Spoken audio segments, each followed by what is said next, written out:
All right, Jesse, I think we have 5 good calls on the docket. What's our first? All right, our first call is about a professional worker going to a training, wants your advice on how to approach it.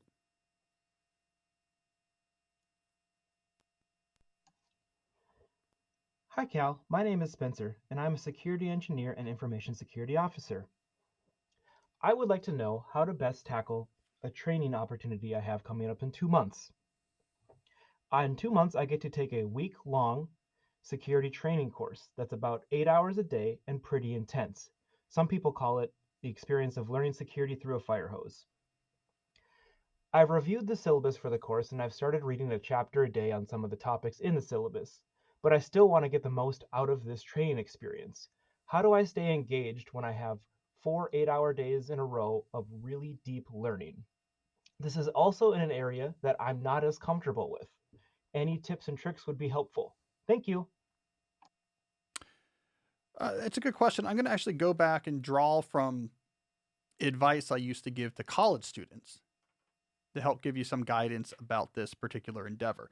Now, first, I'm going to recommend not reading those chapters in advance.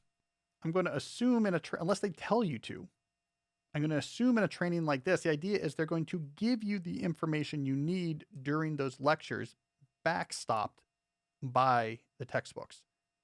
So it's not going to be, we assume you know all these things. Now let's build on that in these lectures. Most of these type of trainings is we're going to be giving you the information from these chapters of these textbooks. So it's probably an unnecessary investment of your time to read those things in advance. So the question is what you do during the actual, training? We just break something by the way, off scenes, Jesse just ripped the microphone off the stand. So I'm going to say he's really mad about this training. Yeah, I think it screws in. Yeah. Just have to find the right way to turn it. He was so mad about the idea of the security training that he ripped the microphone off the stand. Look, I'm going to switch to his camera. He doesn't know I'm doing this. There he is trying to fix the viewers of the YouTube channel can see the devastation Jesse has wreaked. All right.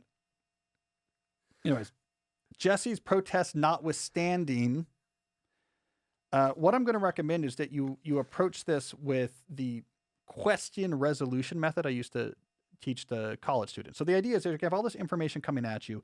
You should have printed out in advance. If they're giving you a detailed syllabus or detailed notes, have that all printed out in advance as your guide for what you're going through.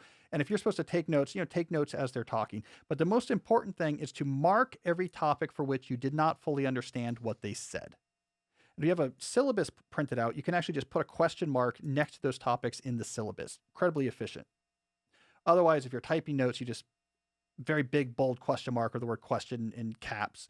This thing here, I didn't quite understand that. So then when you're done with a session for the day, you have notes on the stuff that made sense and you have question marks next to the stuff that didn't make sense. And your goal is to fill in those questions as quickly as possible, talking to the instructor, going back to the chapter. This is what I'm always telling college kids. The goal is making sure that you understand what you don't understand and you fill in that understanding as soon as possible. And that's what I'm going to recommend here. So it's all about your capture information, fire hose, great. But make sure you mark the stuff that does not make sense when it first comes at you.